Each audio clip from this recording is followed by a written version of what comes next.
olhar à volta, entender o porquê das forças da natureza. Esse era um princípio fundamental de Albert Einstein.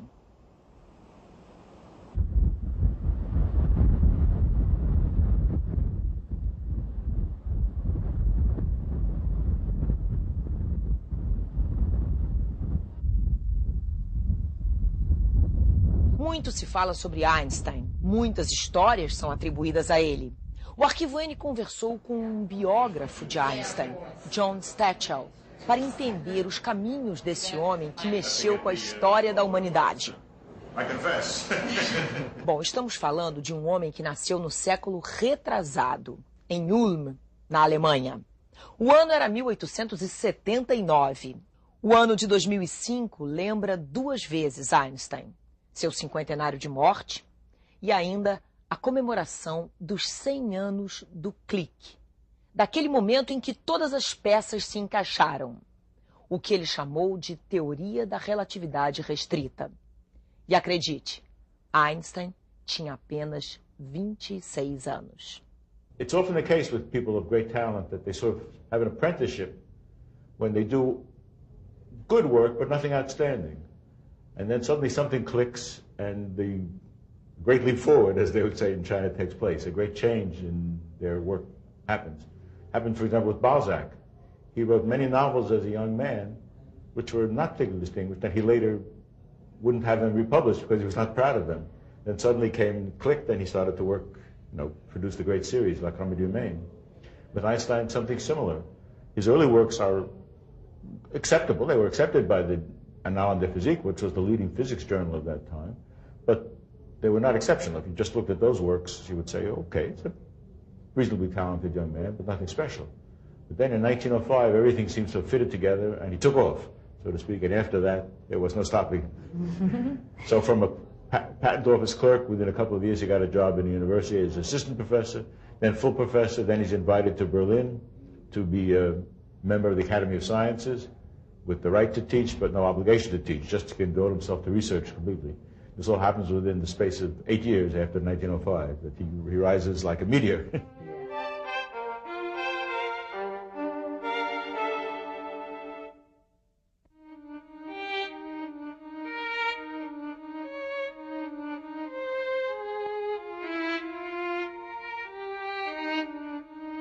He developed childhood, adolescence. In many ways, it was difficult adolescence. His family was in the electrotechnical business, which at that time was one of the most advanced technological frontiers, maybe like computers today. But the family business failed finally in Munich, and the family moved to northern Italy to try to start business again and had more problems and failures there. So they actually couldn't support him when he went to university, and relatives had to support him. He was a very self-possessed person, very strong sense of inner confidence, I think, and this often gave people the impression that he was arrogant, cheeky, we would say.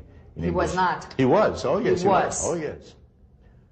For example, once when he was in secondary school, and his geology professor asked him, a professor whom he liked, asked him to look at the strata of the rocks and say which way they run chronologically, from up to down or down to up. And he says, "It's all the same to me, Professor."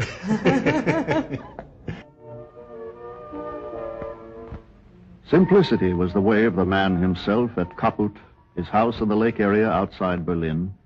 He was followed here by politicians and academics, like the American physicist who took these home movies. But here he could sail, think, lounge with friends. The informality became part of the legend. He was always looking at the foundational problems. He could do the detailed studies of this or that problem, but he did it like you and I would do a crossword puzzle. It was like an amusing thing. But for him, the important problem is, how is the world constructed? What is the deeper underlying nature of the laws of physics? That was his deepest work, was always concerned with those kind of problems.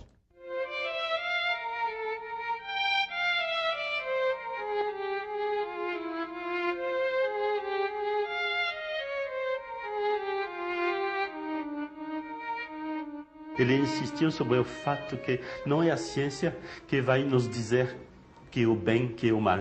Não é a ciência que vai nos dizer que são os valores. Não é na ciência que você vai encontrar a ideia de liberdade ou a ideia de amor. Só que se você quer fazer ciência, você tem que ter a mente levada por essas ideias. Você não vai fazer ciência se você não está procurando a verdade, por exemplo. Mas a ideia de procurar a verdade, a ciência não vai dizer. A ciência não vai, na sua pesquisa, descobrir que nós temos que procurar a verdade. Esta é uma colocação que preexiste ao fato de querer fazer ciência. There are several biographies about Albert Einstein. Some claim he started to speak quite late and he was a mediocre student. Is that true or false? It's false. It's false. Yes. He started to speak a little late, but not that much beyond the normal. And, how old was he? Between 2 and 3. And he had a peculiar habit, which he later described to someone, that he would form a sentence in his own mind and say it, he thought, whisper it to himself. And then if he was happy with it, he would say it out loud. But, of course, what he thought was whispering was heard by people. So the family maid called him the dope at that time. She thought there was something wrong with him because he repeated the sentences twice, but he was actually just testing it out for himself. And he spoke quite well once he did speak. In fact, there's a letter which his mother tells her mother about what his cute sayings at that time. So it's a legend that he was a dyslexic or something like that. After he started to speak, his speech development was very normal. And as a student? As a student, he was very good in the subject he was interested in, mathematics and physics, but he wanted to do things slowly, methodically, in his way. He was not interested in quick answers. In your opinion, which was Einstein's greatest quality? His stubbornness, his curiosity, his intuition? All of the three together? Well, he said stubbornness. Someone asked him once why he was so creative. He said, I'm not so creative, I'm just stubborn. In the sense that he started thinking about the idea, what would happen if you chased a light ray? He started thinking at 16 years old of this question. What would happen? Could you run as fast as the light ray? Could you catch up with it? Would it appear to stand still if it did?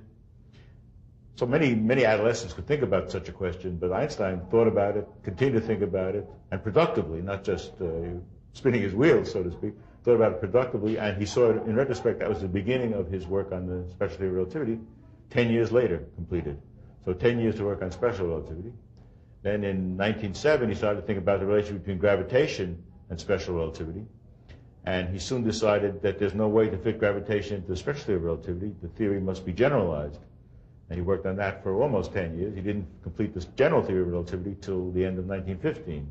So again, he was able to think long and hard about a problem over many years, where other people might think for a little while and give up. And of course, he worked on the idea of unified field theory to unite electromagnetism and gravitation for the last 35 years of his life without ever being satisfied himself with the result. But he said, he had a wonderful saying, which I think sums up his attitude. He and another physicist were discussing a third physicist who was not considered very good by most physicists. And Einstein said, on the contrary, he thought very much of this man, because early in his life he had found some important problems to work on, and he continued to work on them whether he was successful or not.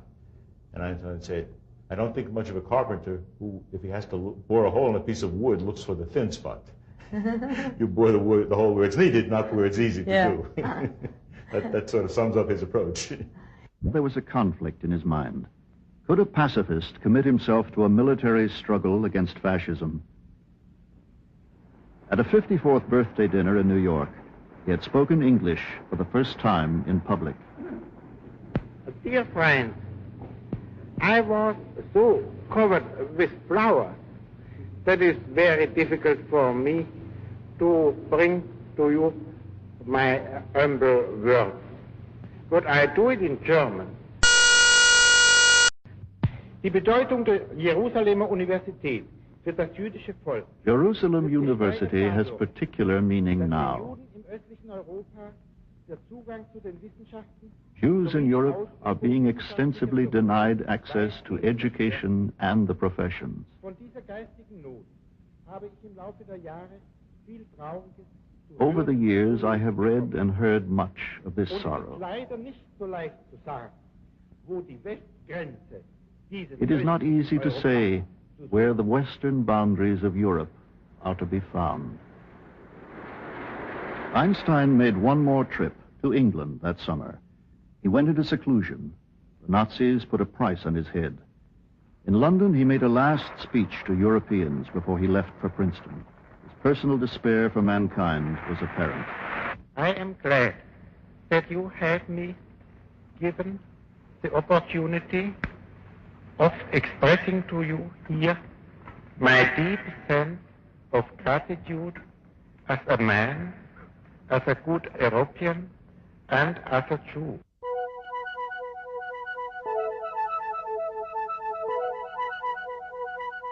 Mais fácil agir sobre a natureza, por nosso conhecimento, o que foi a desintegração do átomo, do que agir sobre nós mesmos.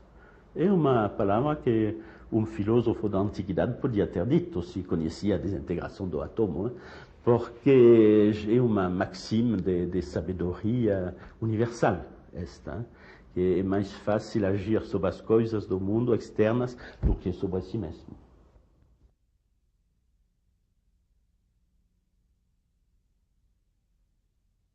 Despite being a tireless peace and freedom advocate against wars, Nazism, Macartism, a letter to President Roosevelt written by Einstein had an important role at the American decision to start building the atomic bomb. In Einstein's opinion, was this his biggest mistake in life? First of all, I don't think it had such an important role that's often suggested. If you read the memoirs of people who were involved at the time, you see that it really did not have that great an effect. And it's interesting how Einstein became involved.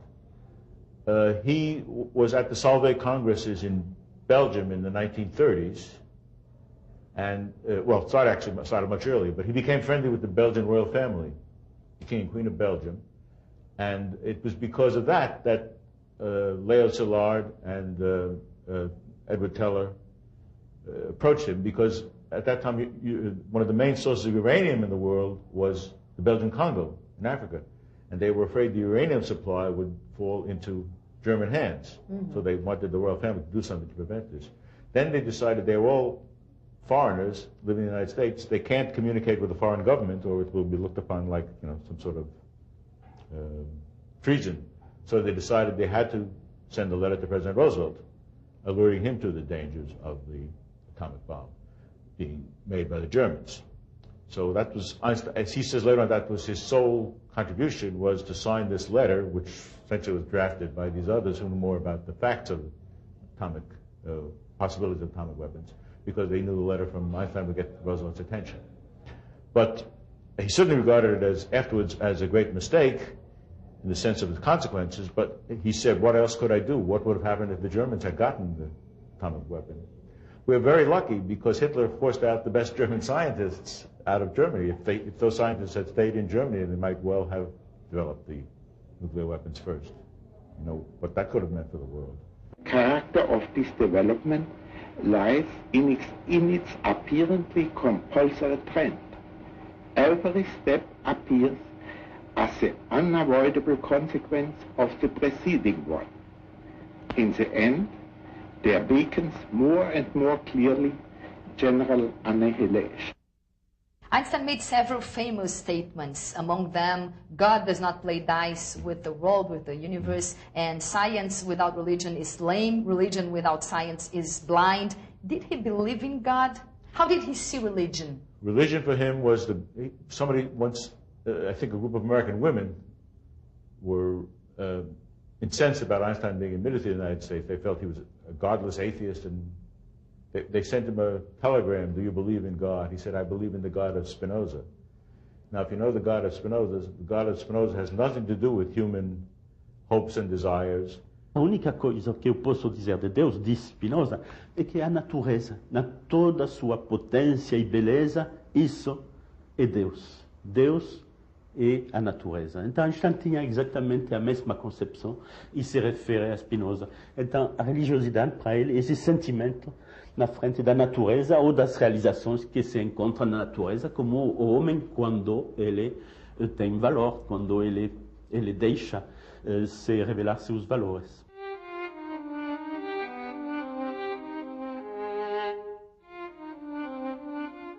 Religion for Einstein is the guarantee that the universe is lawful.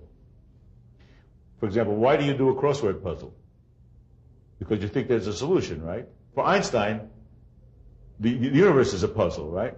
Why do you work on finding the laws of the universe? Because you believe that the universe is lawful. That, for him, was what he calls cosmic religion. How was the importance of Princeton in his life? It was a haven for him. In Berlin, he was sort of at the center of things. He was more of an insider than he ever was in his life, and he was consulted on every issue in political, social, scientific issues. When, in 1932, he came to Caltech, and Caltech offered him a half-year position. He was considering that, but then he heard about this new institute set up in Princeton, Institute for Advanced Study, which was a pure research institute, and the head of the institute, Abraham Flexner, came to him and explained the idea, and Einstein liked the idea very much. So he agreed to spend a half a year there before the Nazis came to power in 1932. He was going to go back and forth, half year in Berlin, half year in Princeton. Then when the Nazis came back, it became clear to him he could not go back to Germany. So he resigned from the Academy of Sciences. The Academy of Sciences in Berlin expelled him. So he had to have a position someplace else, and of course the Institute for Advanced Study was delighted to have him stay on there. And I think he liked the fact that he could lead a more reclusive life there. He was quiet, and he could have a more normal existence there. But even there, problems would arise. Sometimes people would walk up to him in the street just on the strength of recognizing him and start talking to him, and he would be nice and charming. Then he would remark, a friend of his told me, after he would say, well, the elephant has gone through his tricks again. He felt like the circus elephant on show. For how long did he live in Princeton? Oh, from 1933 until he died, 1955, so 22 years. Where are Einstein? He never went back to Europe. I mean, it's, again, a sign of his emotional detachment. He had a son, you know, he was divorced from his first wife. He had two sons. One moved to the United States, and he saw that son fairly often. The other son was actually mentally disturbed and ended up in a mental institution in Switzerland. And the son felt very neglected by the father and blamed the father, but the father never went back to Switzerland to see him again. He had a friend of his in Switzerland go and visit the boy and take him out and so forth and so on, particularly after the mother died, but he never went back. So he was not a good father? I would not say so. He was a good father when the occasion came, but he could distance himself. When I would have found it difficult to do that. If I had a mentally disturbed child, to just cut loose, I would find it difficult.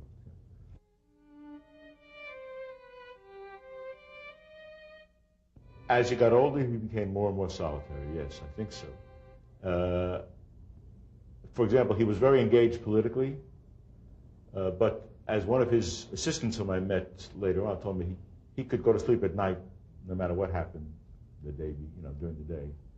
Another assistant told me his wife died, his second wife died while he was in Princeton, and she was in agony, and he said he came to work with Einstein and he would hear the wife from the next room moaning and groaning, and unnerved him, but Einstein could keep working.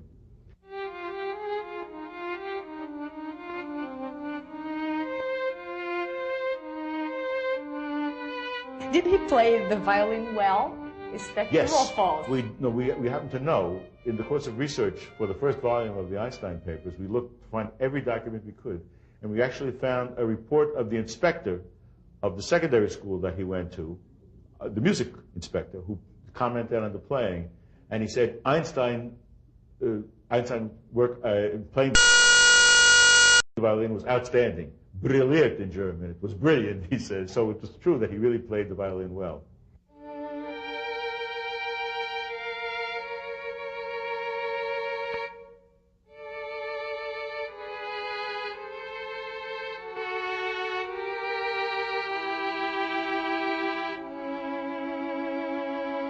Napoleon and other great men of his type, they were makers of empire. But there is an order of men who get beyond that. They are not makers of empires, but they are makers of universe. Their hands are unstained by the blood of any human being on earth. Ptolemy made a universe which lasted 1,400 years. Newton also made a universe which has lasted 300 years. Einstein has made a universe, and I can't tell you how long that will last. In 1916, as soon as he finished the theory of general relativity, he wrote a letter to a mathematician, Felix Klein, a very famous mathematician, which he says, I know that my ideas on gravitation will be superseded someday. So he never had the idea that, science is fixed, finished, final. It was always a quest for him. And he compares in his book with Infeld on the evolution of physics with a detective story. Oh, yeah? The only trouble is it's a detective story where you can't turn to the last page and find out who did it. It's a never-ending detective story.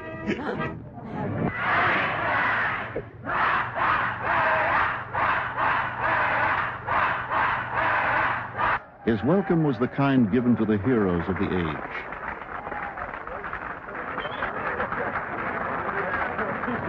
Every people in the world, no matter how primitive, they have some sort of creation myth, right? Why the world is and how do we fit into it. So Einstein gives us a sort of scientific substitute for a creation myth. He gives us a picture of the world that we can fit ourselves into.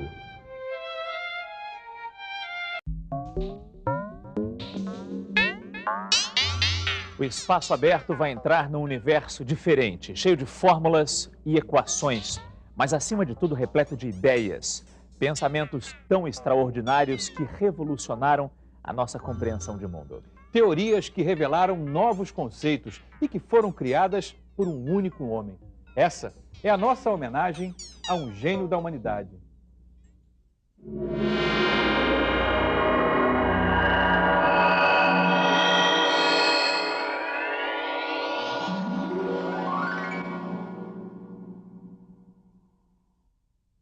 Olha à sua volta, quantos avanços tecnológicos. É cada vez mais difícil imaginar a nossa vida sem as facilidades do mundo moderno, como, por exemplo, escrever um texto no computador ou ouvir uma música no CD player. A leitura do código de barras, tão comum nas lojas e supermercados, até a tecnologia mais sofisticada começa a nos ajudar no dia a dia, como, por exemplo, localizar uma rua com precisão através do sistema GPS. O que nem todos conseguem perceber é que por trás disso tudo existe a marca quase invisível deste homem. Sem ele, sem as ideias dele, talvez nada disso tivesse sido inventado por outros cientistas. As principais teorias de Albert Einstein completam 100 anos, mas até hoje guiam a ciência e os avanços tecnológicos. E provavelmente vamos agradecer a ele por muito tempo ainda.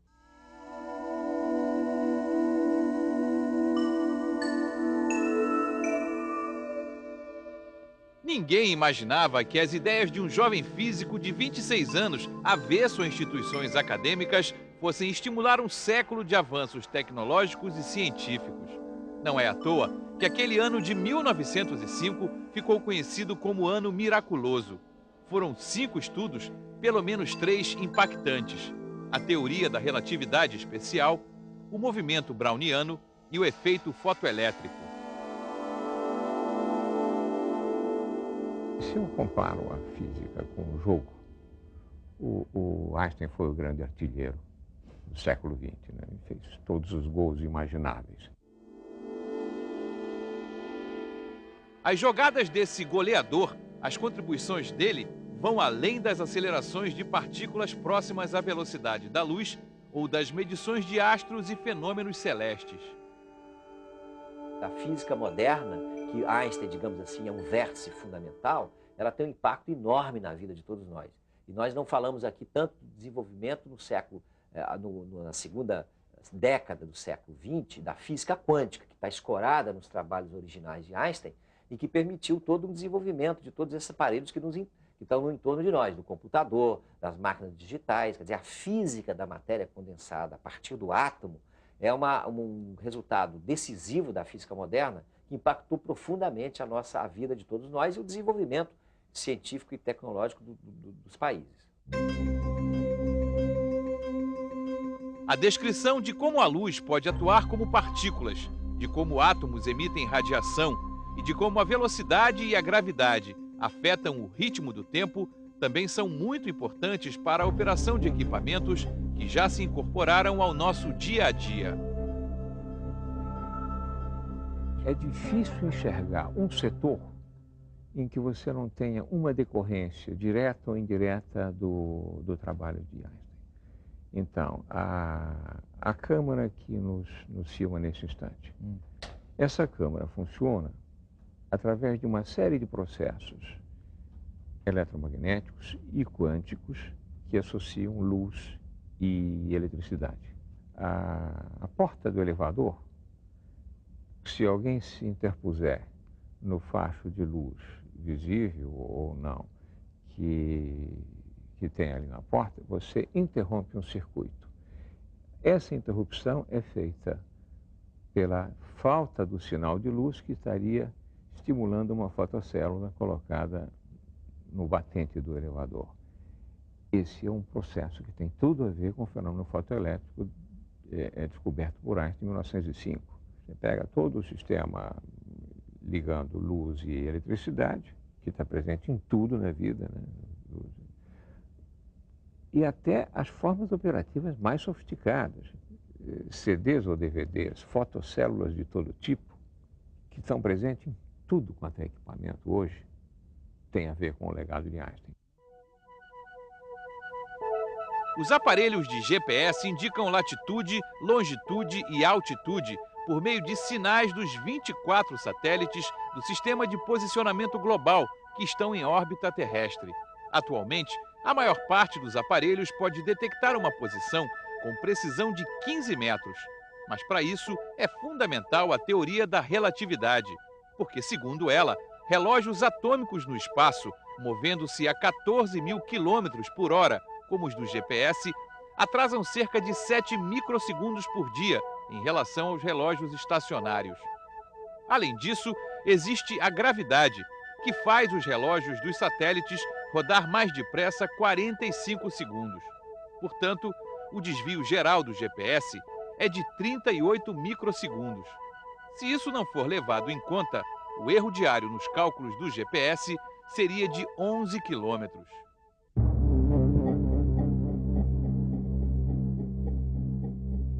No céu e na Terra, sem as teorias de Einstein, talvez muitos avanços do mundo moderno estivessem parados no tempo. Vamos girar os ponteiros e voltar ao passado. Se estamos falando de um ano miraculoso como o de 1905, é preciso sermos justos. A história já havia registrado um outro ano miraculoso, muito tempo antes. Compreendido entre 1665 e 1666, o mundo da época conheceu as ideias daquele que até hoje é considerado um dos maiores pensadores da física clássica, ou o responsável por ela, Isaac Newton. A teoria de Newton estava muito consolidada, porque já havia 200 anos, né? O Newton teve um ano miraculoso entre 1665 e 66, em que ele também tinha uma idade em torno de 23 anos, ele estava numa fazendola da família dele, e ele teve algumas ideias geniais sobre matemática, sobre o cálculo, sobre a gravitação, etc. É claro que o caso do Newton foi um pouco diferente do Einstein, porque ele demora 20 anos ou mais para desenvolver aquelas ideias iniciais. E o Einstein, em 1905, de fato, já vai apresentar um conjunto de teorias já bastante completas. E, portanto, o Newton tinha ganho, a teoria de Newton, ao longo do século XVIII, com Euler, com Lagrange, com muitos outros físicos, tinha ganho digamos assim, uma aceitação muito forte, porque ela explicava muito bem a enormidade de fenômenos mecânicos em torno de nós. Portanto, era muito difícil você abalar esse edifício da física newtoniana, uma tarefa quase impossível. Isso, de fato, se realizou porque também a física clássica começou a chegar num momento de crise, que novos fenômenos, por exemplo, dos átomos, novas questões tecnológicas, o eletromagnetismo, que trouxe uma nova perspectiva sobre a física também dos objetos, chegou naquele momento e aí começou a colocar em xeque a teoria newtoniana mais antiga. E foi Einstein o responsável por atualizar todo o conhecimento que se tinha até então, mudando a nossa forma de ver o mundo. Com apenas 26 anos e trabalhando em um escritório de patentes em Berna, na Suíça, pouco se poderia esperar dele. Quem conheceu Albert Einstein deixa claro o quão simples era esse gênio. O físico brasileiro José Leite Lopes conviveu com Einstein na Universidade de Princeton, nos Estados Unidos. Hoje, com 86 anos, ele tem muitas recordações daquele tempo. Guarda fotos e lembranças da época em que era um estudante e se encontrava com o já renomado cientista nas salas de aula ou no campus. Na estação do trem estava Einstein com outras pessoas, e Einstein estava à espera da irmã dele, que vinha no trem. E então, quando eu vi, eu disse, professor Einstein, ele muito simpático, ele abriu-se para nós, e então eu pedi que ele saísse da estação e ficasse naquela posição que está ali. E então tiramos a foto. Einstein era a caricatura perfeita do cientista. Quando jovem, sempre gostou de estudar, mas nunca de se prender a instituições de ensino. Por isso, em 1905, estava trabalhando não em uma universidade ou um centro de pesquisas, mas no escritório de patentes. O que pode ter sido, por incrível que pareça, um passo importante para o desenvolvimento de suas teorias. O fato dele ficar à margem da comunidade e não ter de prestar contas, de dar muito ligado, digamos assim, a maneira como a academia trabalha as questões, lhe deu um certo grau de independência. Então ele tinha um grau de ousadia e de independência crítica muito grande. E isso foi um ponto central nas características que permitiram com que ele fizesse essas revoluções na ciência. Agora, ele tinha uma capacidade individual muito grande também de aprendizado, né? Ele era um grande autodidata, uma capacidade de concentração muito grande em cima dos problemas, como Newton também já havia exibido alguns séculos antes, e ele tinha, portanto, e também ele estava enfronhado, né? Ele conhecia bem os clássicos da física, ele vinha estudando isso desde jovem. Então, ele tinha um conhecimento e tinha uma intuição muito grande para identificar quais os grandes problemas que a física vivenciava naquele momento e ter a ousadia de enfrentá-los com ideias originais.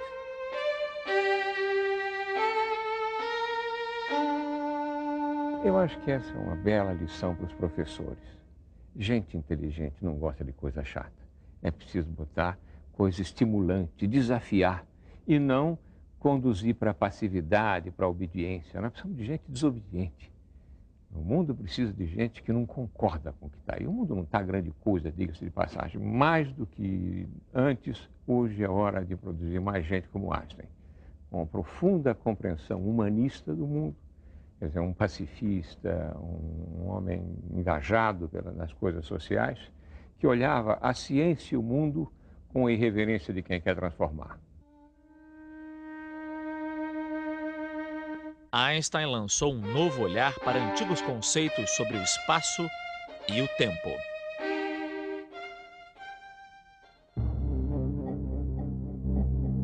Einstein provou que tempo e espaço não são exatamente iguais para todos. Para Newton, o relógio é um relógio absoluto. Então, ele teria os resultados iguais, idênticos para qualquer pessoa na Terra, na Lua, em Marte ou em qualquer lugar do universo afora, ou para nós, sentados, andando, não importa o quê. Para Einstein, não. Isto começou a ser diferente, né? Essas questões foram examinadas, como eu disse, por vários físicos, e o que Einstein fez foi a formulação final com essa interpretação física. Einstein escreveu duas teorias da relatividade. A primeira, elaborada em 1905, ficou conhecida como teoria da relatividade especial ou restrita.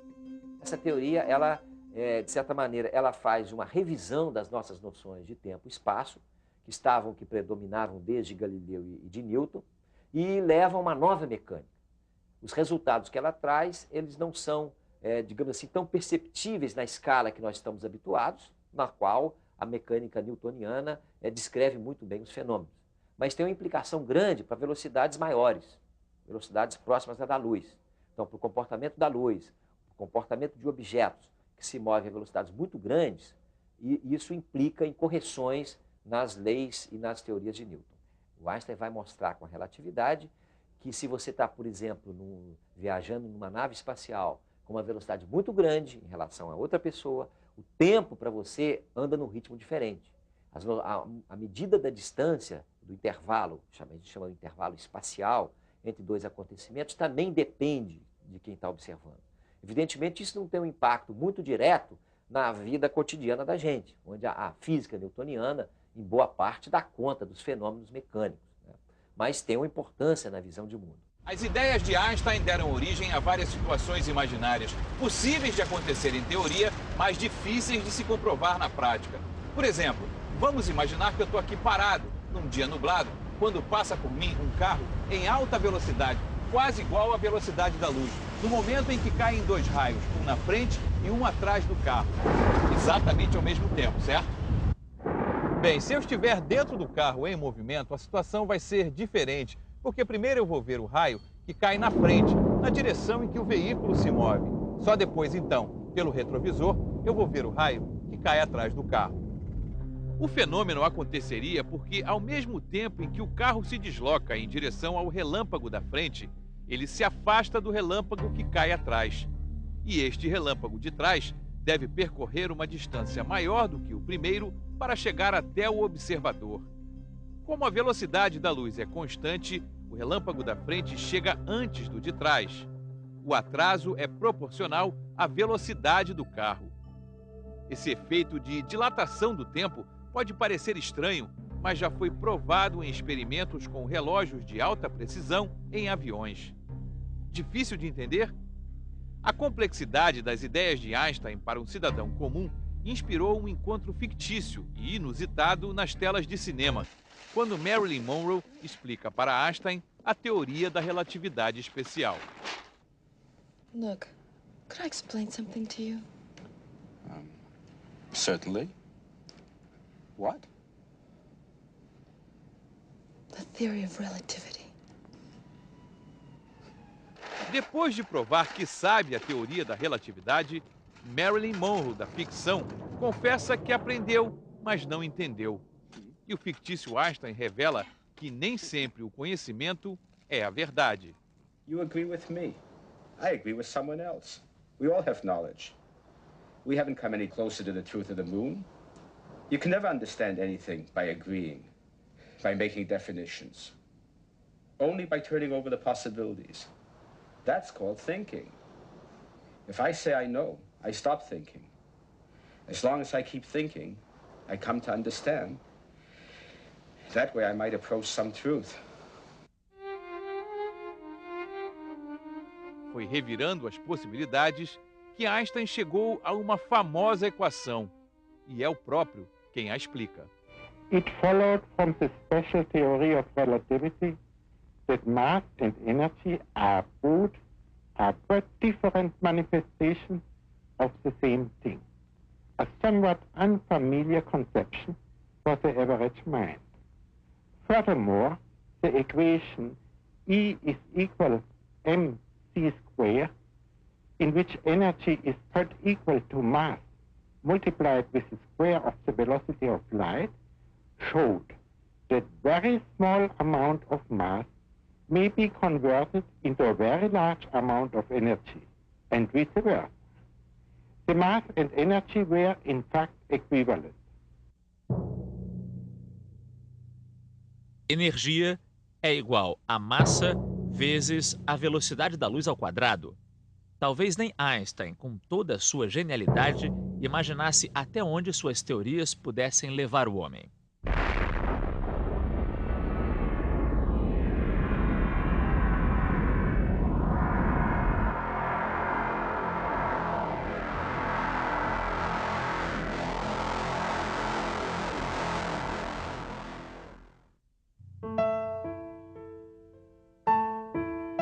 A bomba que acabou com as cidades japonesas de Hiroshima e Nagasaki, matando mais de 200 mil pessoas, determinou o fim da Segunda Guerra Mundial e iniciou uma corrida atrás de quem detinha o poder de construir esse tipo de artefato.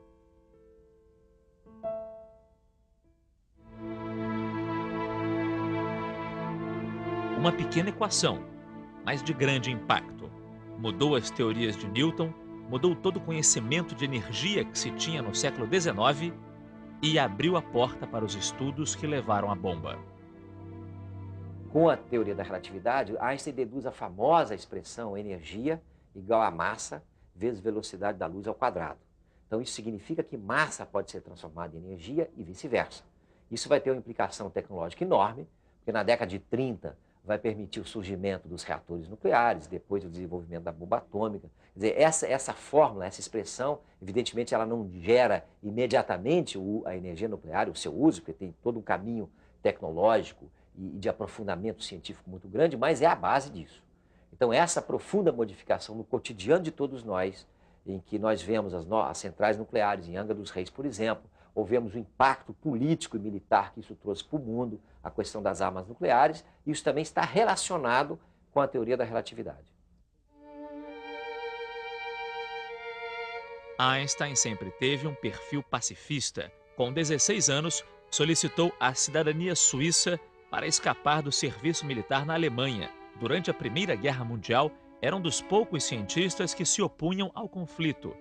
Mas quando já morava nos Estados Unidos, ele escreveu uma carta ao então presidente norte-americano Franklin Roosevelt, explicando por que seria importante que fossem feitos estudos sobre o uso da energia nuclear. É preciso lembrar toda a história e o contexto daquele momento. É preciso lembrar que o fascismo o nazifascismo já se instalara na Europa, já subjugaram importantes nações.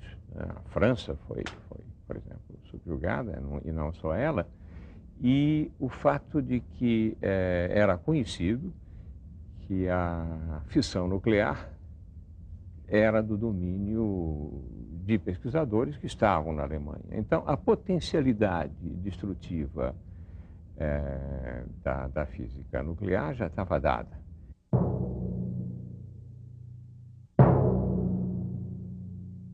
Os físicos se depararam com a questão, olha, se a energia é massa vezes a velocidade da luz ao quadrado, se eu transformar um grãozinho de massa em energia, é uma energia suficiente para destruir qualquer coisa que seja, para queimar tudo que esteja à volta num raio muito grande. Einstein nunca participou do projeto Manhattan, que reuniu cientistas para desenvolver a bomba nos Estados Unidos. Depois de lançada sobre o Japão, ele teria dito inclusive que a bomba trouxe a vitória, mas não trouxe paz. Mesmo assim, seu nome ficou ligado para sempre com a maior arma que o homem já criou.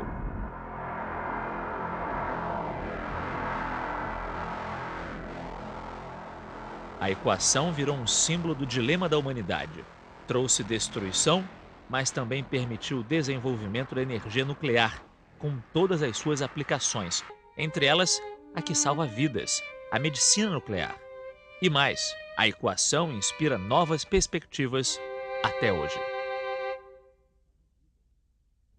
Mesmo com ideias tão originais, a consagração da genialidade de Einstein só viria 14 anos depois.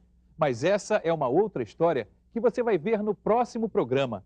E vai ver também como uma das teorias dele foi comprovada aqui no Brasil. Mais exatamente, Márcio, em Sobral, no Ceará.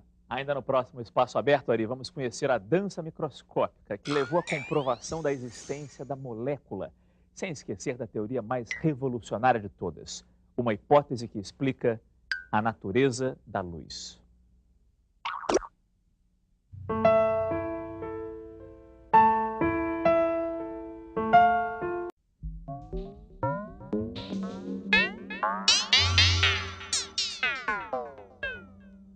O Espaço Aberto volta a explorar o universo genial das teorias de Albert Einstein.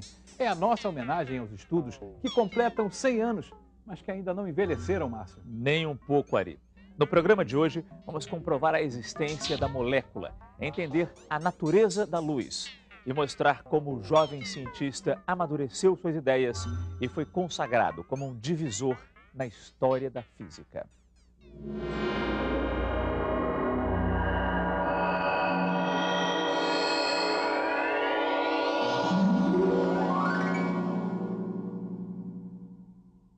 O céu azul e ensolarado do Ceará, um eclipse do Sol, a comprovação de uma das teorias de Einstein. O que uma coisa tem a ver com a outra? Tudo. Para observar que os raios luminosos se curvariam ao passar pelo Sol e comprovar a previsão de Einstein, só mesmo um eclipse solar e registrado aqui no Brasil. E assim, todo um novo universo se abriu depois.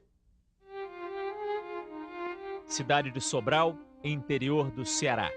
Em 1919, astrônomos britânicos, norte-americanos e do Observatório Nacional do Rio de Janeiro invadiram a cidade, não a turismo, mas pela ciência. Enfrentaram difíceis condições do sertão nordestino para observar um eclipse total do Sol. Um outro grupo, liderado pelo conceituado astrônomo inglês Arthur Eddington, foi para a Ilha de Príncipe, na África.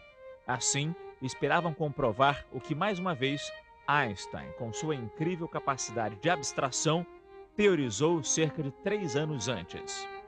O nome técnico, né, é a teoria da relatividade geral do Einstein. Na verdade, é uma teoria da gravitação, portanto, uma teoria a respeito da força que mantém os corpos se atraindo, né? Durante o eclipse de 19, a tarefa era fotografar e medir a posição relativa das estrelas ao redor do Sol. As estrelas se tornariam visíveis quando o disco solar fosse encoberto pela Lua. Depois, as fotos seriam comparadas com outras tiradas à noite para se confrontar com as posições normais das mesmas estrelas, sem que a luz delas passasse pela proximidade do Sol. 29 de maio de 1919, o tempo estava fechado na costa da África. O tempo não estava bom e aquela equipe que foi para lá não fez boas fotos. Não. Conseguiu fazer algumas, as nuvens se entreabriram e eles conseguiram fotografar. Mesmo através entre as nuvens também, que as nuvens estavam começando a se dissipar, eles conseguiram fotografar algumas, se eu não me engano, também algo em torno de 7 ou 8 fotografias. Mas o melhor resultado teria sido mesmo da equipe que foi para Sobral. Exatamente, né? Em Sobral, o dia também amanheceu bastante nublado. Mas com o passar do tempo, as nuvens foram se dissipando e poucos momentos antes do eclipse começar, eles conseguiram obter um clarão no céu e através do clarão, entre as nuvens, eles conseguiram fazer observações. E quanto tempo depois desse 29 de maio, da data exata da observação, quanto tempo depois se comprovaram as teorias de Einstein? Bom, eles tiraram as fotografias no dia 29 de maio, voltaram poucos meses depois para fazer uma série de outras fotografias sem a presença do eclipse, sem a presença do Sol, para verificar, comparar a diferença da posição das estrelas. E isso vai ser, depois os dois astrônomos, o Crommelin e o Davidson, voltam para a Inglaterra e trabalham ao longo de 3 meses, agosto, setembro, outubro, mais ou menos, nos dados necessários para chegar ao resultado final e anunciar, né? E no dia seguinte saiu uma notícia, uma manchete, né, declarando de modo bombástico que havia acontecido uma revolução na física graças à comprovação da teoria da relatividade do Einstein. Um popstar no meio de uma turnê.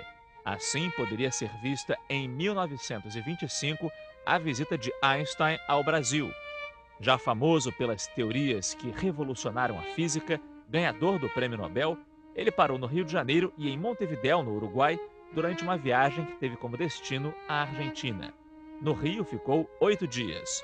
Deu palestras, conheceu institutos de pesquisa, interagiu com as comunidades judaica e alemã, foi recebido por autoridades, comeu vatapá. Era a chance de conhecer o país que 6 anos antes havia ajudado a comprovar uma de suas mais importantes teorias.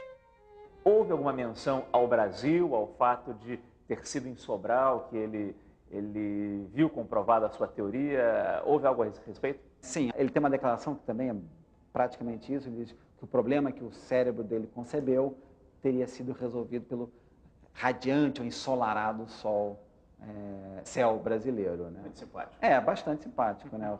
O radiante ou ensolarado céu brasileiro contribuiu para que essa teoria fosse comprovada. O ensolarado céu brasileiro, o eclipse em Sobral, ajudaram Einstein a resolver que problema exatamente? Bem, depois de criar a teoria da relatividade especial em 1905, Einstein viu que era necessária uma outra teoria que levasse em conta os efeitos da aceleração, incluindo a gravidade. Na gravitação, o Newton explicava de uma maneira o comportamento dos planetas, por exemplo, girando em torno do Sol, através de uma ação à distância estranha, que percorre todo o universo, cai com o quadrado da distância e faz com que os planetas girem em torno do Sol de uma determinada maneira, como a gente observa. O Einstein vai dar uma explicação diferente. Para ele, o que acontece é que a massa do Sol ela curva o espaço-tempo, ela produz uma geometria diferente e aí os planetas seguem aquela geometria, seguem um caminho mais curto, digamos assim, um caminho mais simples em cima de um universo curvo. Nascia a teoria da relatividade geral, com a ideia de que a massa deforma o espaço-tempo e que o espaço-tempo curvo indica à massa como se movimentar. Einstein chegou à formulação da gravitação através simplesmente de olhar a geometria do que nós chamamos de espaço-tempo, né? Então é como que se nós pegássemos uma folha, um lençol, por exemplo, e colocamos um peso nesse lençol, ou puxamos o lençol para baixo, jogamos uma bolinha, essa bolinha ela faz um movimento que é um movimento simplesmente seguindo a trajetória natural dela, a trajetória geométrica dela. Essa interpretação geométrica da força é que nos dá a teoria da relatividade geral. E Einstein, não só Einstein, como outras pessoas que vieram depois, tiraram maravilhas disso aqui. O encurtamento do espaço e a dilatação do tempo inspiraram vários experimentos que mexem com a imaginação. O mais famoso ficou conhecido como o paradoxo dos gêmeos. Imagine se Albert Einstein tivesse um irmão gêmeo idêntico. Um deles embarca numa nave espacial a uma velocidade próxima à da luz, enquanto o outro continuaria trabalhando aqui na Terra. Para o Einstein astronauta, o tempo passaria mais devagar. Ele voltaria à Terra poucos meses mais velho. Mas o tempo deixaria marcas no Einstein cientista. Para ele, muitos anos teriam se passado. Uma das experiências mais ilustradoras da teoria da relatividade geral pode ser feita unindo objetos do dia a dia. Uma maçã, um elevador e a imaginação também, claro. O físico Luiz Carlos Menezes nos ajudou na tarefa de comprovar, quase 100 anos depois, o pensamento de Einstein. Bom, professor, nós estamos no elevador parado agora. O que acontece se eu largar a maçã? O elevador parado, subindo ou descendo, com velocidade uniforme, acontece a mesma coisa. Ela cai acelerada, com a aceleração da gravidade, 9,8 metros por segundo ao quadrado. Isso aqui na Terra. Essa é a aceleração da gravidade no planeta. Na Lua seria mais branda essa aceleração. Agora imagine se o cabo do elevador se rompesse e ele caísse em queda livre. Ok, então, professor, nós estamos no elevador em queda livre. O que acontece com a maçã agora? Com a gente em queda livre, o peso não é sentido. Os nossos braços ficam mais leves, tá certo? E se eu abandonar a maçã, mesmo que eu dê um pequeno giro, ela vai ficar girando parada no lugar. Ela não tem por que razão cair. Einstein pergunta, que experiência se pode fazer para saber se se está em queda livre num elevador ou se se está num espaço sem gravidade? Sem olhar para fora, né? Sem fazer experiências externas. Localmente, as duas coisas são completamente equivalentes. Essa equivalência, gravitação, aceleração, é a alma da relatividade geral, com a qual se mudou a compreensão do mundo, de cosmo, de buracos negros, da Big Bang, tudo tem a ver com a teoria da relatividade geral que Einstein construiu a partir dessa experiência imaginária no elevador. Muita gente pensa que Einstein ganhou o prêmio Nobel pela teoria da relatividade, mas, na verdade, ele foi premiado pelo estudo sobre os fótons, uma hipótese inovadora que explicava a natureza da luz.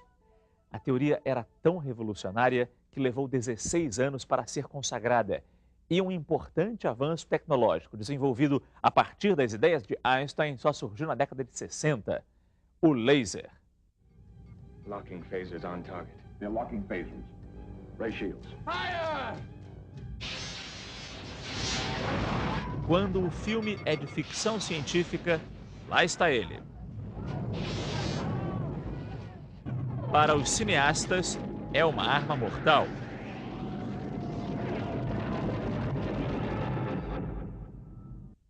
Mas para a humanidade, o raio laser tem sido responsável por momentos de diversão, como assistir a um filme no DVD ouvir o mais puro som do CD ou por delicados procedimentos cirúrgicos. E pensar que tudo isso começou com uma teoria de Einstein, para o próprio cientista, a mais revolucionária de suas ideias, a constituição da luz. A ideia que prevalecia até Einstein era de que a luz vinha em ondas e precisava de um meio para se propagar, que seria o éter. As pessoas acreditavam na teoria ondulatória da luz e até por analogia com outros tipos de onda, né? Por exemplo, as ondas do mar, né, precisam da água para se propagar. Né? As ondas sonoras, né, a minha voz, né, precisa do ar para chegar até você. Né? Então, por analogia, as pessoas diziam as ondas de luz precisam de um meio para se propagar. Uma experiência feita antes do trabalho de Einstein, a experiência de Michelson-Morley, mostrou que essa hipótese do éter não se sustentava. Mas o Einstein não considerou essa experiência como um fato fundamental para a sua pesquisa. Ele estava mais preocupado com outras questões que tinham a ver com propriedades básicas das equações fundamentais que descreviam a luz. Em 1905, Einstein, baseado em experiências que já haviam sido feitas anteriormente por outros cientistas, como Hertz e Lennard, e em ideia de Planck sobre a radiação luminosa, desenvolve uma nova hipótese sobre a constituição da luz. Ele fez essa proposta ao examinar o efeito fotoelétrico, um efeito conhecido já experimentalmente, e que é o seguinte: você envia luz sobre um metal e verifica então que esse metal emite elétrons quando a luz incide sobre ele. Verifica-se também na experiência que a energia desses elétrons, com que eles saem, não depende da intensidade dessa luz. Você pode colocar uma luz mais forte, aí vão sair mais elétrons. Mas esses elétrons saem com uma velocidade que independe da intensidade da luz, cada elétron. A teoria clássica não conseguia explicar isso. Para a teoria clássica, a velocidade dos elétrons devia aumentar com a intensidade da luz. E o Einstein, em 1905, publicou um artigo sobre o efeito fotoelétrico, em que ele explica por que não depende da intensidade.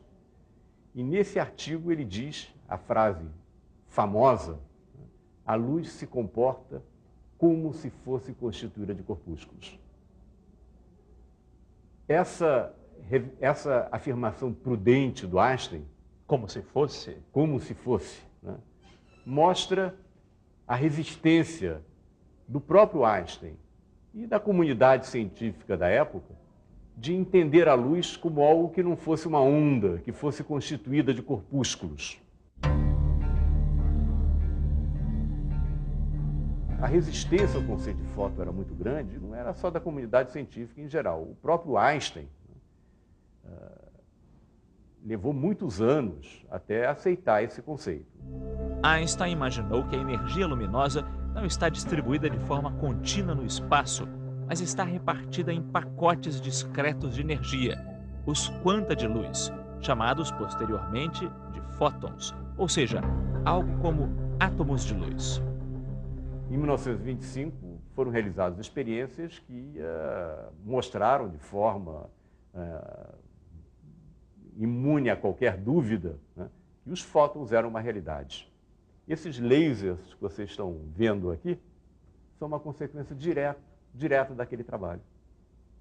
Então, o conceito de fóton resultou nos lasers, que hoje em dia tem um grande número de aplicações.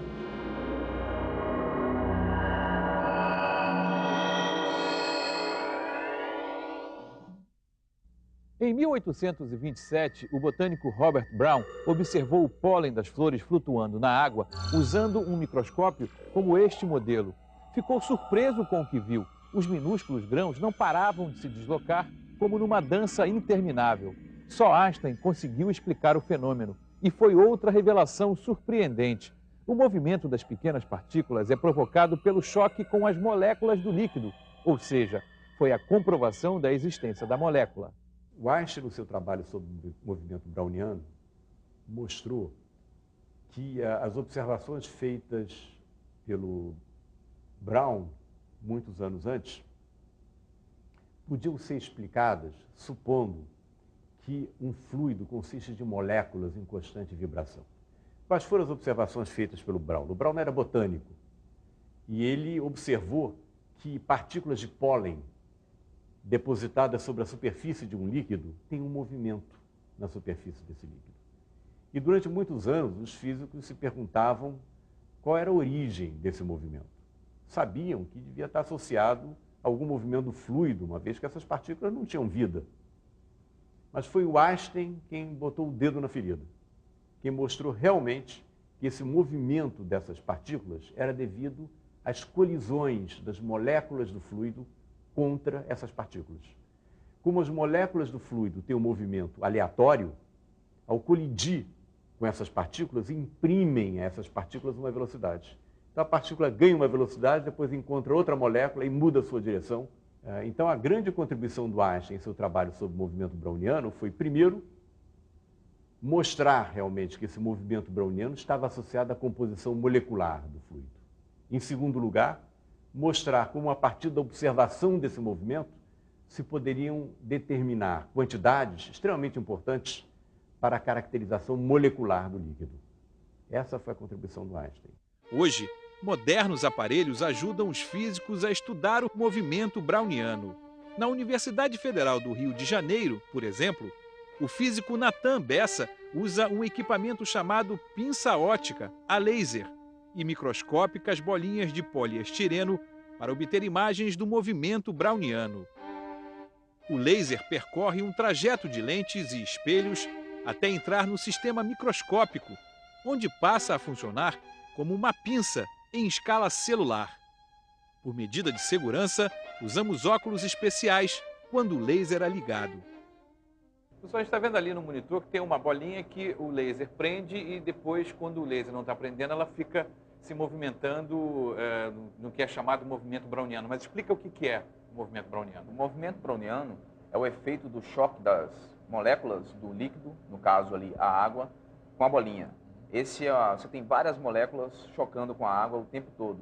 E esse choque delas faz com que ela tenha, com que a bolinha, que é muito maior do que as moléculas, tenha esse movimento errático, como se fosse um bêbado andando num campo de futebol. Ele vai andando sem ter direção preferencial para ir, ele vai para um lado, vai para um outro, e a bolinha descreve um movimento que é muito parecido com isso. Esse é o movimento browniano. O que experimentos você usa com a pinça ótica e com o movimento browniano? A pinça ótica, nesse caso, ela entra como uma ferramenta para facilitar a nossa aquisição de imagens. A gente analisa as imagens do movimento browniano.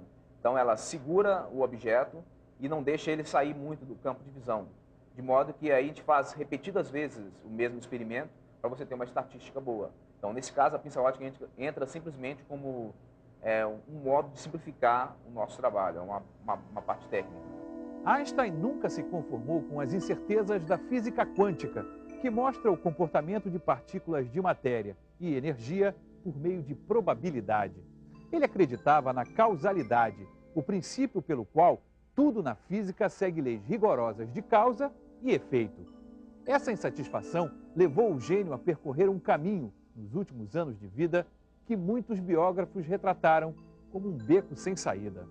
Einstein insistia numa tentativa solitária de criar uma teoria de tudo, abrangente o bastante para engolir a relatividade geral que descreve a gravidade e a mecânica quântica. Na avaliação dos colegas da época, Einstein falhou.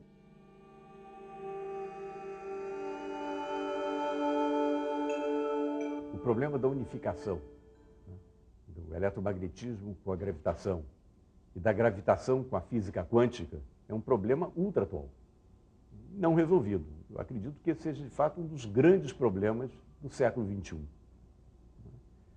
É um problema que está sendo perseguido em vários países do mundo, mas certamente é um longo caminho a percorrer. Ou então, quem sabe, talvez um dos jovens que esteja assistindo esse programa tenha ideias brilhantes, como teve o Einstein, e encurte esse caminho, criando novos paradigmas e novas teorias que terão repercussões importantíssimas no século XXI. Eu acho que nós dependemos muito disso. A ciência, nesse sentido, é muito democrática, né? Porque frequentemente não são os cardeais, né, que fazem as grandes descobertas científicas, esses já fizeram, né? São os jovens, né, com a mente aberta, que realizam as grandes descobertas, que propõem as grandes teorias. Como era o próprio Einstein. Como era o próprio Einstein. Em 1905 ele tinha 26 anos. Né? E foi nessa época que ele propôs, fez a sua grande revolução.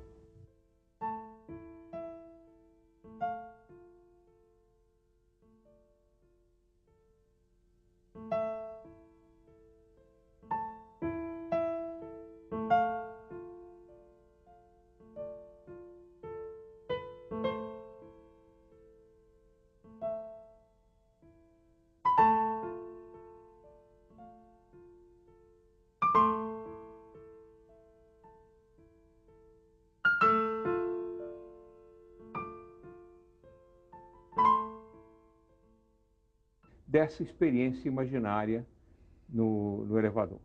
Muita gente pensa que Einstein ganhou o prêmio Nobel pela teoria da relatividade, mas na verdade ele foi premiado pelo estudo sobre os fótons, uma hipótese inovadora que explicava a natureza da luz. A teoria era tão revolucionária que levou 16 anos para ser consagrada. E um importante avanço tecnológico desenvolvido a partir das ideias de Einstein só surgiu na década de 60, o laser. Locking phasers on target. They're locking phasers. Ray shields. Fire! Quando o filme é de ficção científica, lá está ele. Para os cineastas, é uma arma mortal.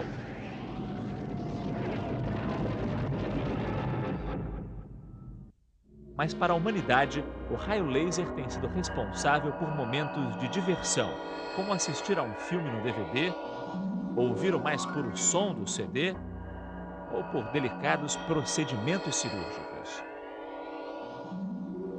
E pensar que tudo isso começou com uma teoria de Einstein, para o próprio cientista, a mais revolucionária de suas ideias, a constituição da luz. A ideia que prevalecia até Einstein era de que a luz vinha em ondas e precisava de um meio para se propagar, que seria o éter. As pessoas acreditavam na teoria ondulatória da luz e até por analogia com outros tipos de onda, né, por exemplo, as ondas do mar, né, precisam da água para se propagar. Né? As ondas sonoras, né, a minha voz, né, precisa do ar para chegar até você. Então, por analogia, as pessoas diziam que as ondas de luz precisam de um meio para se propagar. Uma experiência feita antes do trabalho de Einstein, a experiência de Michelson Morley, mostrou que essa hipótese do éter não se sustentava. Mas o Einstein não considerou essa experiência como um fato fundamental para a sua pesquisa. Ele estava mais preocupado com outras questões que tinham a ver com propriedades básicas das equações fundamentais que descreviam a luz. Em 1905, Einstein, baseado em experiências que já haviam sido feitas anteriormente por outros cientistas, como Hertz e Lennard, e em ideia de Planck sobre a radiação luminosa, desenvolve uma nova hipótese sobre a constituição da luz. Ele fez essa proposta ao examinar o efeito fotoelétrico, um efeito conhecido já experimentalmente, e que é o seguinte: você envia luz sobre um metal e verifica então... Usa um equipamento chamado pinça óptica, a laser, e microscópicas bolinhas de poliestireno para obter imagens do movimento browniano.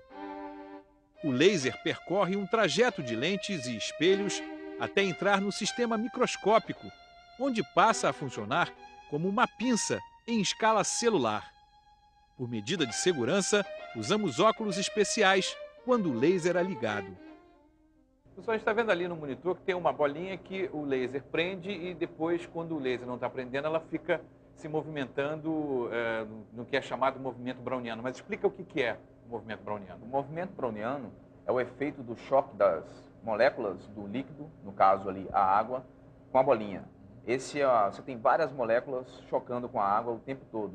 E esse choque delas faz com que ela tenha, com que a bolinha, que é muito maior do que as moléculas, tenha esse movimento errático, como se fosse um bêbado andando num campo de futebol. Ele vai andando sem ter direção preferencial para ir, ele vai para um lado, vai para um outro, e a bolinha descreve um movimento que é muito parecido com isso. E esse é o movimento browniano. O que experimentos você usa com a pinça ótica e com o movimento browniano? A pinça ótica, nesse caso, ela entra como uma ferramenta para facilitar a nossa aquisição de imagens. A gente analisa as imagens do movimento browniano. Então, ela segura o objeto e não deixa ele sair muito do campo de visão. De modo que aí a gente faz repetidas vezes o mesmo experimento para você ter uma estatística boa. Então, nesse caso, a pinça ótica entra simplesmente como um modo de simplificar o nosso trabalho, é uma parte técnica. Einstein nunca se conformou com as incertezas da física quântica, que mostra o comportamento de partículas de matéria e energia por meio de probabilidade. Ele acreditava na causalidade, o princípio pelo qual tudo na física segue leis rigorosas de causa e efeito. Essa insatisfação levou o gênio a percorrer um caminho, nos últimos anos de vida, que muitos biógrafos retrataram como um beco sem saída. Einstein insistia numa tentativa solitária de criar uma teoria de tudo, abrangente o bastante para engolir a relatividade geral que descreve a gravidade e a mecânica quântica. Na avaliação dos colegas da época, Einstein falhou.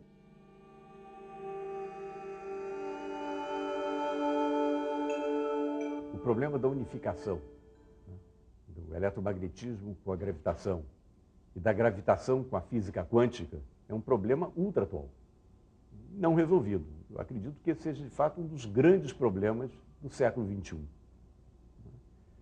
É um problema que está sendo perseguido em vários países do mundo, mas certamente é um longo caminho a percorrer. Ou então, quem sabe?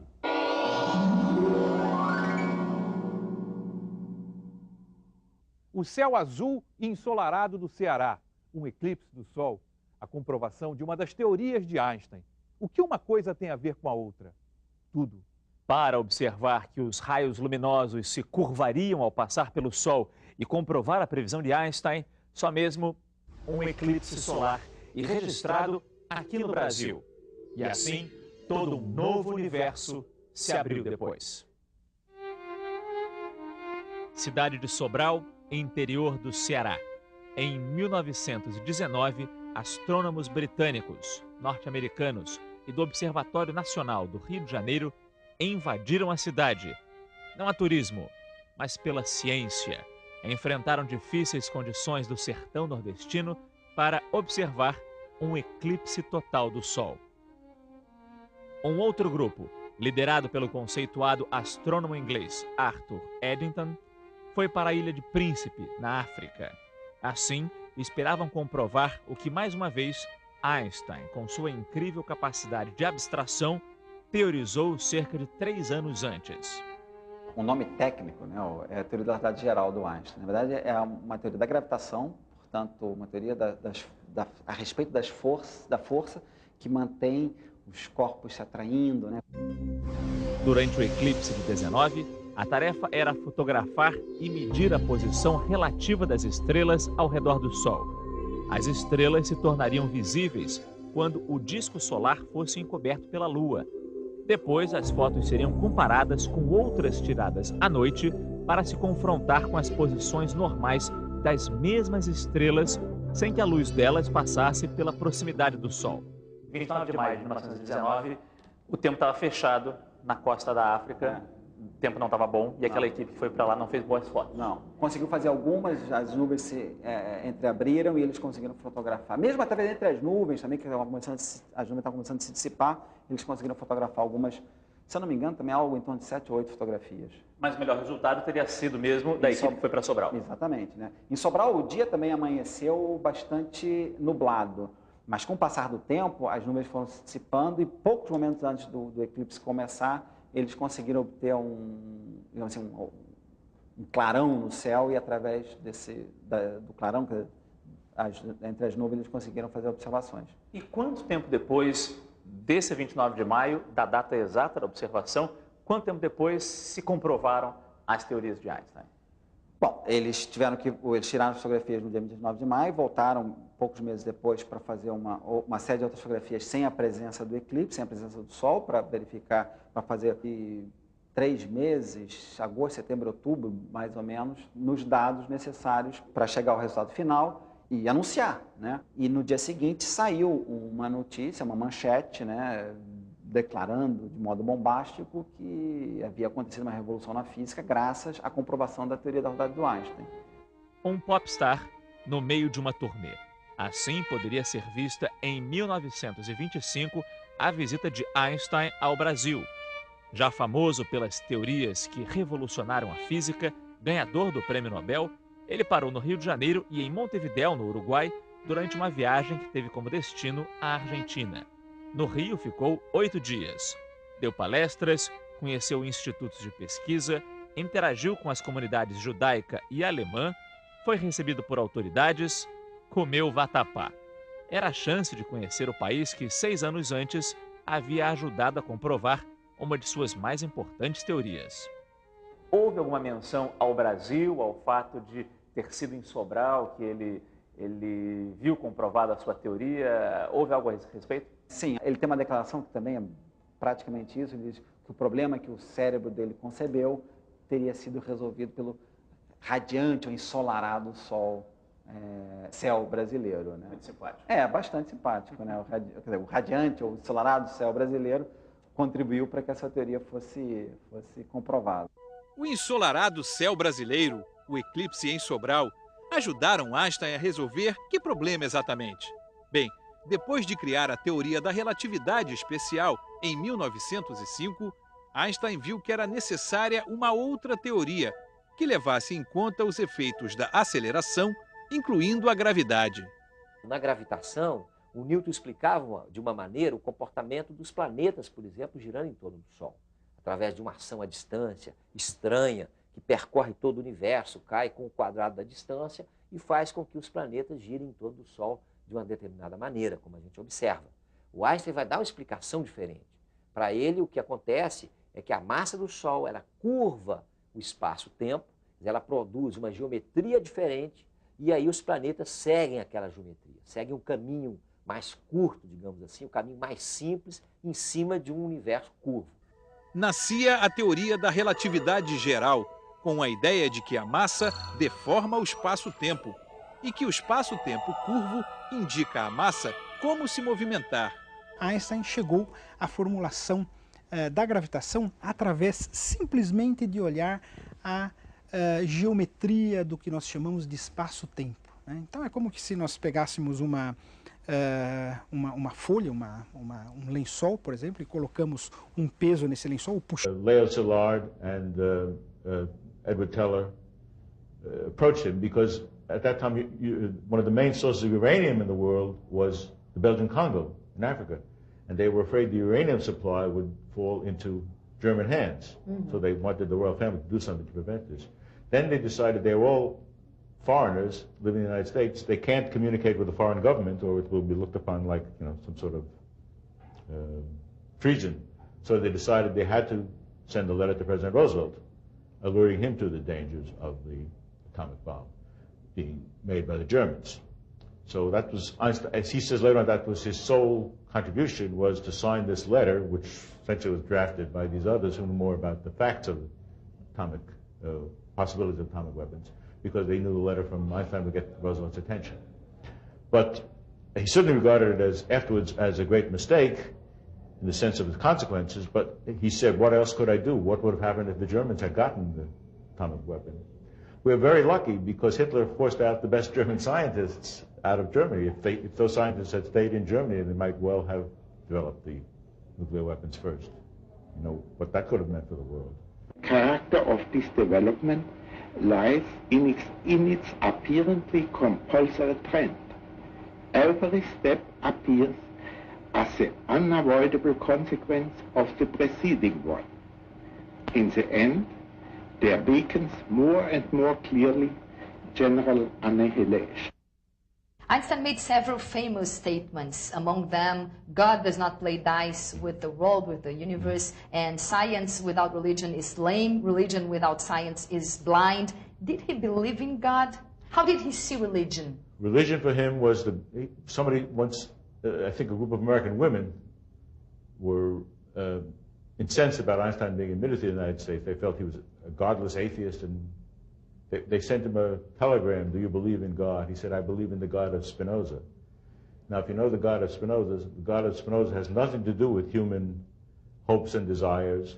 A única coisa que eu posso dizer de Deus, diz Spinoza, é que a natureza, na toda a sua potência e beleza, isso é Deus. Deus é a natureza. Então, Einstein tinha exatamente a mesma concepção e se refere a Spinoza. Então, a religiosidade, para ele, é esse sentimento na frente da natureza ou das realizações que se encontram na natureza, como o homem, quando ele tem valor, quando ele deixa se revelar seus valores.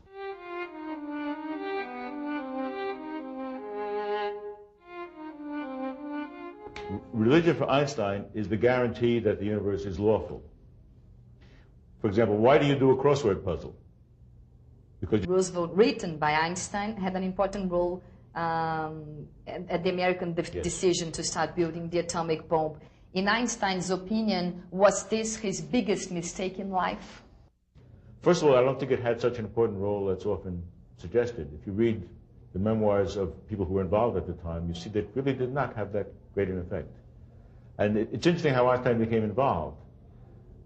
He was at the Solvay Congresses in Belgium in the 1930s, and, well, started much earlier, but he became friendly with the Belgian royal family, the King and Queen of Belgium, and it was because of that that Leo Szilard and Edward Teller approached him, because at that time one of the main sources of uranium in the world was the Belgian Congo in Africa, and they were afraid the uranium supply would fall into German hands.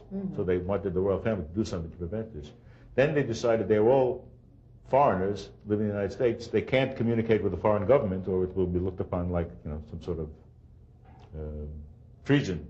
So they decided they had to send a letter to President Roosevelt, alerting him to the dangers of the atomic bomb being made by the Germans. So that was Einstein, as he says later on, that was his sole contribution, was to sign this letter, which essentially was drafted by these others who knew more about the facts of atomic possibilities of atomic weapons, because they knew the letter from Einstein would get Roosevelt's attention. But he certainly regarded it as afterwards as a great mistake in the sense of its consequences, but he said, what else could I do? What would have happened if the Germans had gotten the atomic weapon? We're very lucky because Hitler forced out the best German scientists out of Germany. If those scientists had stayed in Germany, they might well have developed the nuclear weapons first. You know, what that could have meant for the world. Character of this development lies in its apparently compulsory trend. Every step appears as an unavoidable consequence of the preceding one. In the end, there beacons more and more clearly general annihilation. Einstein made several famous statements, among them, God does not play dice with the world, with the universe, and science without religion is lame, religion without science is blind. Did he believe in God? How did he see religion? Religion for him was somebody once, I think a group of American women were incensed about Einstein being admitted to the United States. They felt he was a godless atheist, and they sent him a telegram, "Do you believe in God?" He said, "I believe in the God of Spinoza." Now, if you know the God of Spinoza has nothing to do with human hopes and desires. A única coisa que eu posso dizer de Deus, diz Spinoza, é que a natureza browniano estava associada à composição molecular do fluido. Em segundo lugar, mostrar como, a partir da observação desse movimento, se poderiam determinar quantidades extremamente importantes para a caracterização molecular do líquido. Essa foi a contribuição do Einstein. Hoje, modernos aparelhos ajudam os físicos a estudar o movimento browniano.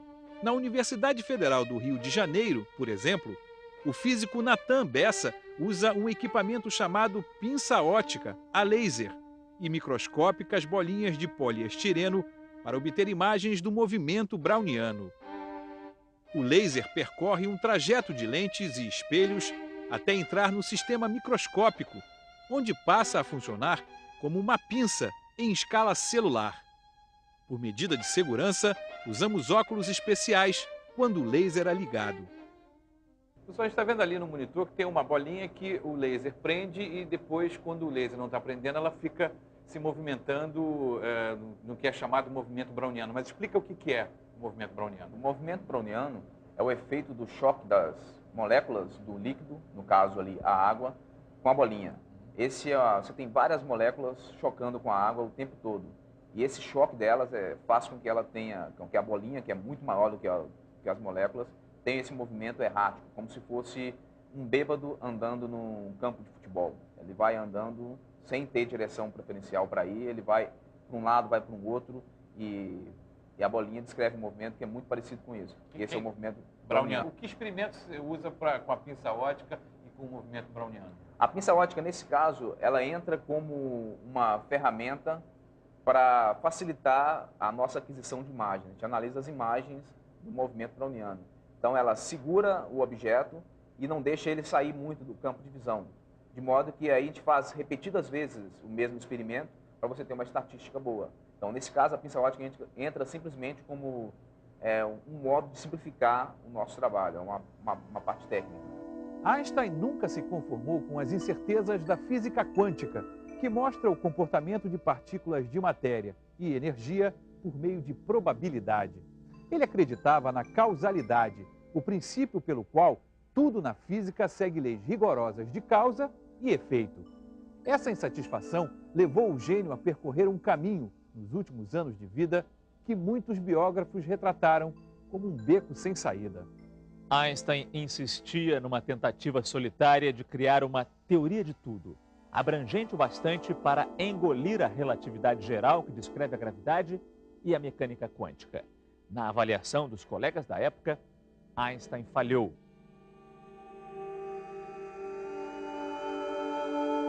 Mostraram de forma imune a qualquer dúvida, né, que os fótons eram uma realidade. Esses lasers que vocês estão vendo aqui são uma consequência direta daquele trabalho. Então, o conceito de fóton resultou nos lasers, que hoje em dia tem um grande número de aplicações.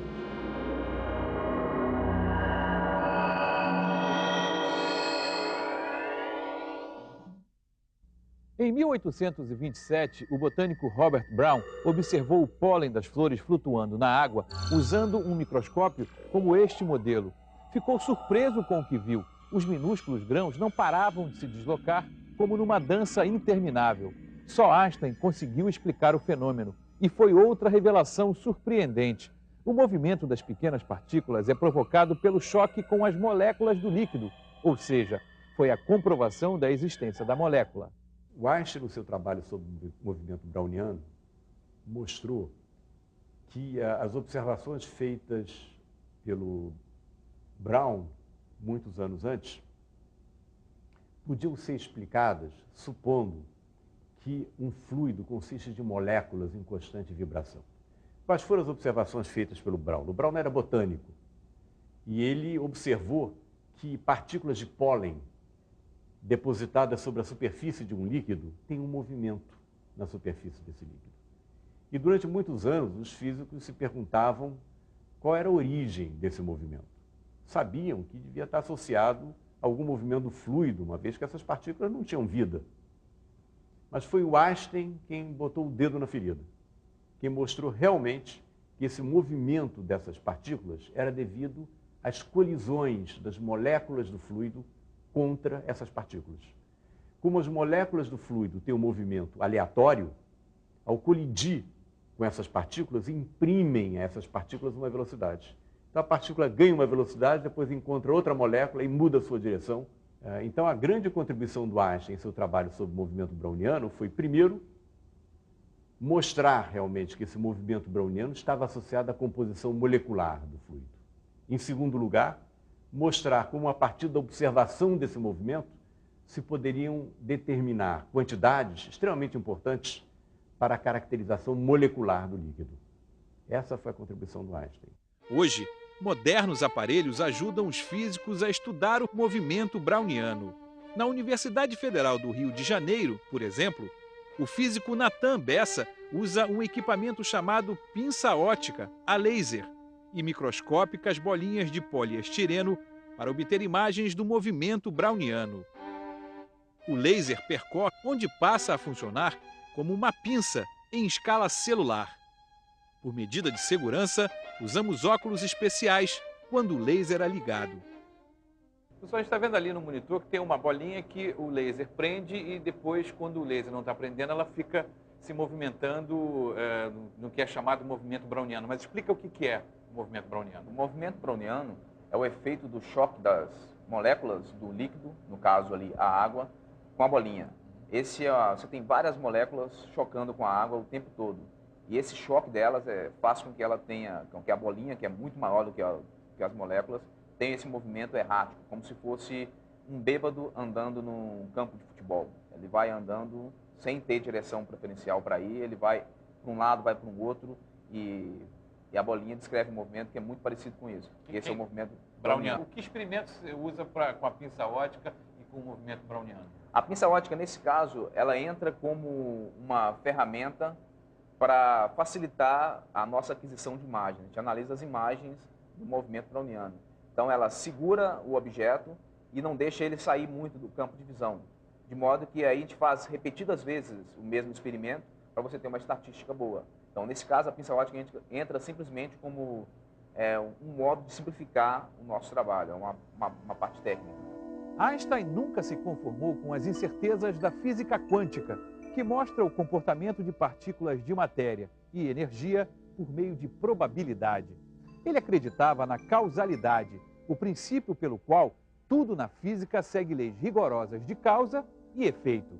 Essa insatisfação levou o gênio a percorrer um caminho, nos últimos anos de vida, que muitos biógrafos retrataram como um beco sem saída. Einstein insistia numa tentativa solitária de criar uma teoria de tudo, abrangente o bastante para engolir a relatividade geral que descreve a gravidade e a mecânica quântica.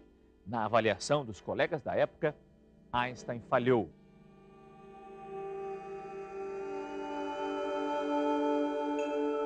O problema da unificação, do eletromagnetismo com a gravitação e da gravitação com a física quântica, é um problema ultra atual, não resolvido. Eu acredito que esse seja, de fato, um dos grandes problemas do século XXI.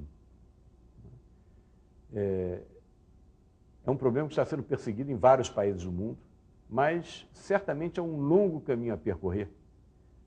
Ou então, quem sabe, talvez um dos jovens que esteja assistindo esse programa tenha ideias brilhantes, como teve o Einstein, e encurte esse caminho, criando novos paradigmas e novas teorias que terão repercussões importantíssimas no século XXI. O CD Player. A leitura do código de barras, tão comum nas lojas e supermercados, até a tecnologia mais sofisticada, começa a nos ajudar no dia a dia, como, por exemplo, localizar uma rua com precisão através do sistema GPS. O que nem todos conseguem perceber é que por trás disso tudo existe a marca quase invisível deste homem. Sem ele, sem as ideias dele, talvez nada disso tivesse sido inventado por outros cientistas. As principais teorias de Albert Einstein completam 100 anos, mas até hoje guiam a ciência e os avanços tecnológicos. E provavelmente vamos agradecer a ele por muito tempo ainda.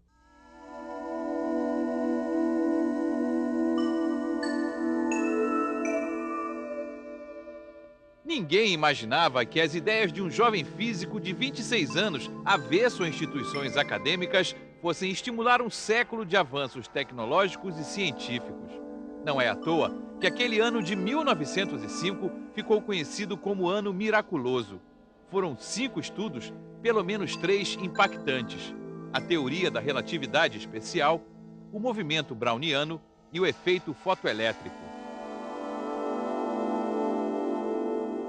Se eu comparo a física com o jogo, o Einstein foi o grande artilheiro do século XX, né? Ele fez todos os gols imagináveis.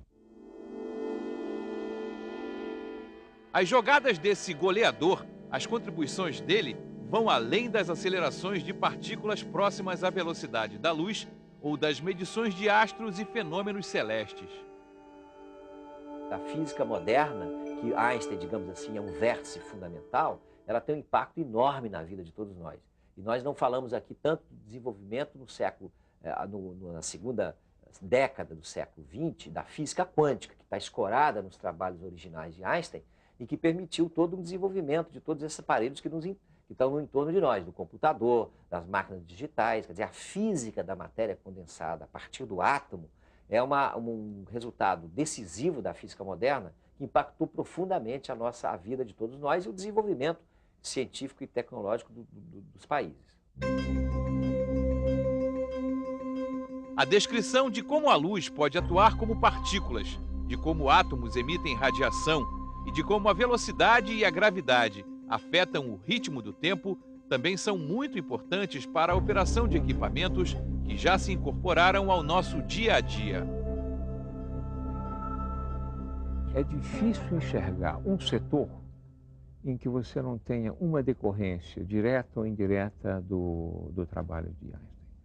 Então, a câmara que... Se ele caísse em queda livre. Ok, então, professor, nós estamos no elevador em queda livre. O que acontece com a maçã agora? Com a gente em queda livre, o peso não é sentido. Os nossos braços ficam mais leves, tá certo? E se eu abandonar a maçã, mesmo que eu dê um pequeno giro, ela vai ficar girando parada no lugar. Ela não tem por que razão cair. Einstein pergunta, que experiência se pode fazer para saber se se está em queda livre num elevador ou se se está num espaço sem gravidade, sem olhar para fora, né? Sem fazer experiências externas. Localmente, as duas coisas são completamente equivalentes. Essa equivalência, gravitação, aceleração, é a alma da relatividade geral, com a qual se mudou a compreensão do mundo, de cosmo, de buracos negros, a Big Bang, tudo tem a ver com a teoria da relatividade geral que Einstein construiu a partir dessa experiência imaginária no elevador.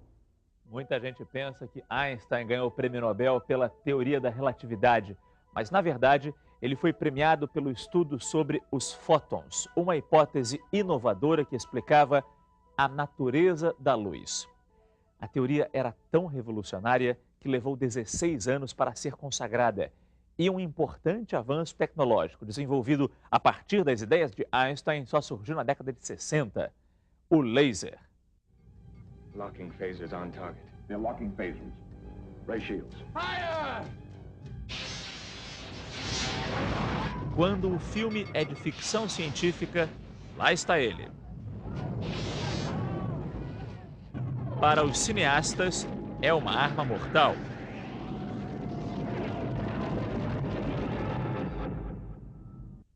Mas para a humanidade, o raio laser tem sido responsável por momentos de diversão, como assistir a um filme no DVD, ouvir o mais puro som do CD, ou por delicados procedimentos cirúrgicos. E pensar que tudo isso começou com uma teoria de Einstein, para o próprio cientista, a mais revolucionária de suas ideias, a constituição da luz. A ideia que prevalecia até Einstein era de que a luz vinha em ondas e precisava de um meio para se propagar, que seria o éter. As pessoas acreditavam na teoria ondulatória da luz e até por analogia com outros tipos de onda, né? Por exemplo, as ondas do mar, né, precisam da água para se propagar. Né? As ondas sonoras, né, a minha voz, né, precisa do ar para chegar até você. Né? Então, por analogia, as pessoas diziam as ondas de luz precisam de um meio para se propagar. Uma experiência feita antes do trabalho de Einstein, a experiência de Michelson Morley. Feita pela falta do sinal de luz que estaria estimulando uma fotocélula colocada no batente do elevador. Esse é um processo que tem tudo a ver com o fenômeno fotoelétrico descoberto por Einstein em 1905. Você pega todo o sistema ligando luz e eletricidade, que está presente em tudo na vida, né? E até as formas operativas mais sofisticadas, CDs ou DVDs, fotocélulas de todo tipo, que estão presentes em tudo quanto é equipamento hoje, tem a ver com o legado de Einstein. Os aparelhos de GPS indicam latitude, longitude e altitude por meio de sinais dos 24 satélites do Sistema de Posicionamento Global que estão em órbita terrestre. Atualmente, a maior parte dos aparelhos pode detectar uma posição com precisão de 15 metros. Mas para isso é fundamental a teoria da relatividade, porque, segundo ela, relógios atômicos no espaço, movendo-se a 14.000 quilômetros por hora, como os do GPS, atrasam cerca de 7 microsegundos por dia em relação aos relógios estacionários. Além disso, existe a gravidade, que faz os relógios dos satélites rodar mais depressa 45 segundos. Portanto, o desvio geral do GPS é de 38 microsegundos. Se isso não for levado em conta, o erro diário nos cálculos do GPS seria de 11 quilômetros.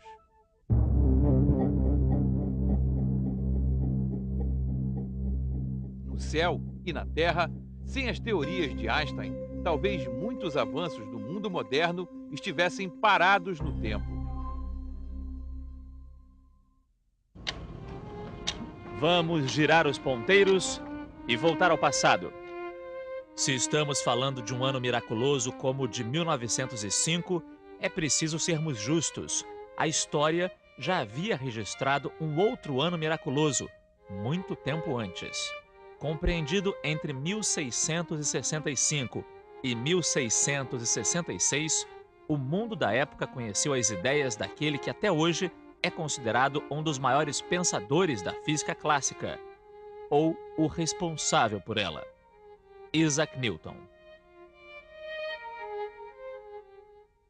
A teoria de Newton estava muito consolidada, porque já havia 200 anos, né? O Newton teve um ano miraculoso entre 1665 e 66, em que ele também tinha uma idade em torno de 23 anos, ele estava numa fazendola da família dele, e ele teve algumas ideias geniais sobre matemática, sobre o cálculo, sobre a gravitação, etc. É claro que o caso do Newton foi um pouco diferente do Einstein, mas a medida da distância, do intervalo, a gente chama de intervalo espacial, entre dois acontecimentos, também depende de quem está observando. Evidentemente, isso não tem um impacto muito direto na vida cotidiana da gente, onde a física newtoniana, em boa parte, dá conta dos fenômenos mecânicos, né? Mas tem uma importância na visão de mundo. As ideias de Einstein deram origem a várias situações imaginárias, possíveis de acontecer em teoria, mas difíceis de se comprovar na prática. Por exemplo, vamos imaginar que eu estou aqui parado, num dia nublado, quando passa por mim um carro em alta velocidade, quase igual à velocidade da luz, no momento em que caem dois raios, um na frente e um atrás do carro, exatamente ao mesmo tempo, certo? Bem, se eu estiver dentro do carro em movimento, a situação vai ser diferente, porque primeiro eu vou ver o raio que cai na frente, na direção em que o veículo se move. Só depois, então, pelo retrovisor, eu vou ver o raio que cai atrás do carro. O fenômeno aconteceria porque, ao mesmo tempo em que o carro se desloca em direção ao relâmpago da frente, ele se afasta do relâmpago que cai atrás. E este relâmpago de trás deve percorrer uma distância maior do que o primeiro para chegar até o observador.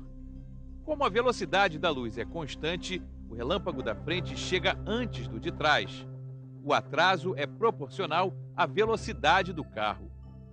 Esse efeito de dilatação do tempo pode parecer estranho, mas já foi provado em experimentos com relógios de alta precisão em aviões. Difícil de entender? A complexidade das ideias de Einstein para um cidadão comum inspirou um encontro fictício e inusitado nas telas de cinema, quando Marilyn Monroe explica para Einstein a teoria da relatividade especial. Look, could I explain something to you? Certainly. What? The theory of relativity. Depois de provar que sabe a teoria da relatividade, Marilyn Monroe, da ficção, confessa que aprendeu, mas não entendeu. E o fictício Einstein revela que nem sempre o conhecimento é a verdade. You agree with me. I agree with someone else. We all have knowledge. We haven't come any closer to the truth of the moon. You can never understand anything by agreeing, by making definitions. Only by turning over the possibilities. That's called thinking. If I say I know, I stop thinking. As long as I keep thinking, I come to understand. That way I might approach some truth. Foi revirando as possibilidades que Einstein chegou a uma famosa equação. E é o próprio quem a explica.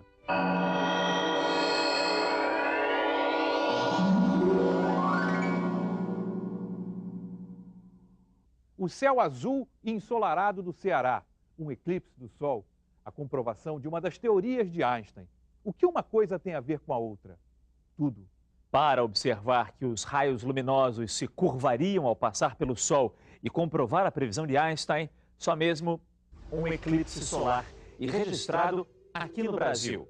E assim, todo um novo universo se abriu depois. Cidade de Sobral, interior do Ceará. Em 1919, astrônomos britânicos, norte-americanos e do Observatório Nacional do Rio de Janeiro invadiram a cidade. Não a turismo, mas pela ciência. Enfrentaram difíceis condições do sertão nordestino para observar um eclipse total do Sol. Um outro grupo, liderado pelo conceituado astrônomo inglês Arthur Eddington, foi para a Ilha de Príncipe, na África. Assim, esperavam comprovar o que, mais uma vez, Einstein, com sua incrível capacidade de abstração, teorizou cerca de 3 anos antes. O nome técnico, né, é a teoria da relatividade geral do Einstein. Na verdade, é uma teoria da gravitação, portanto, uma teoria a respeito da força que mantém os corpos se atraindo. Né? Durante o eclipse de 19, a tarefa era fotografar e medir a posição relativa das estrelas ao redor do Sol. As estrelas se tornariam visíveis quando o disco solar fosse encoberto pela Lua. Depois, as fotos seriam comparadas com outras tiradas à noite para se confrontar com as posições normais das mesmas estrelas, sem que a luz delas passasse pela proximidade do Sol. 29 de maio de 1919, o tempo estava fechado na costa da África. O tempo não estava bom e aquela equipe que foi para lá não fez boas fotos. Não, conseguiu fazer algumas, as nuvens se entreabriram e eles conseguiram fotografar. Mesmo através entre as nuvens também, que as nuvens estavam começando a se dissipar, eles conseguiram fotografar algumas, se eu não me engano, também algo em torno de 7 ou 8 fotografias. Mas o melhor resultado teria sido mesmo da equipe que foi para Sobral. Exatamente. Né? Em Sobral, o dia também amanheceu bastante nublado, mas com o passar do tempo, as nuvens foram se dissipando e poucos momentos antes do eclipse começar, eles conseguiram obter um clarão no céu e através do clarão, entre as nuvens, eles conseguiram fazer observações. E quanto tempo depois desse 29 de maio, da data exata da observação, quanto tempo depois se comprovaram as teorias de Einstein?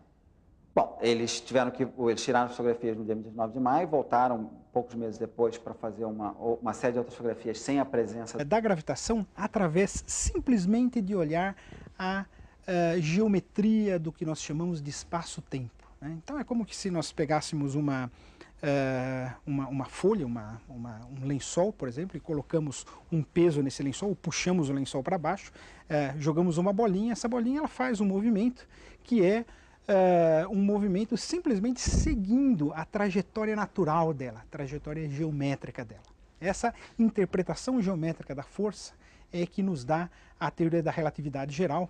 E Einstein, não só Einstein, como outras pessoas que vieram depois, tiraram maravilhas disso aqui. O encurtamento do espaço e a dilatação do tempo inspiraram vários experimentos que mexem com a imaginação.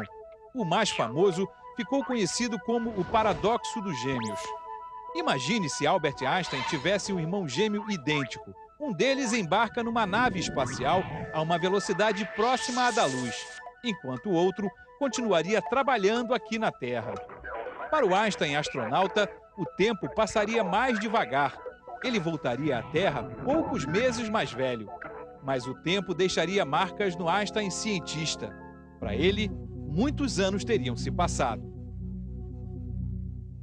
Uma das experiências mais ilustradoras da teoria da relatividade geral pode ser feita unindo objetos do dia a dia. Uma maçã, um elevador e a imaginação também, claro. O físico Luiz Carlos Menezes nos ajudou na tarefa de comprovar, quase 100 anos depois, o pensamento de Einstein.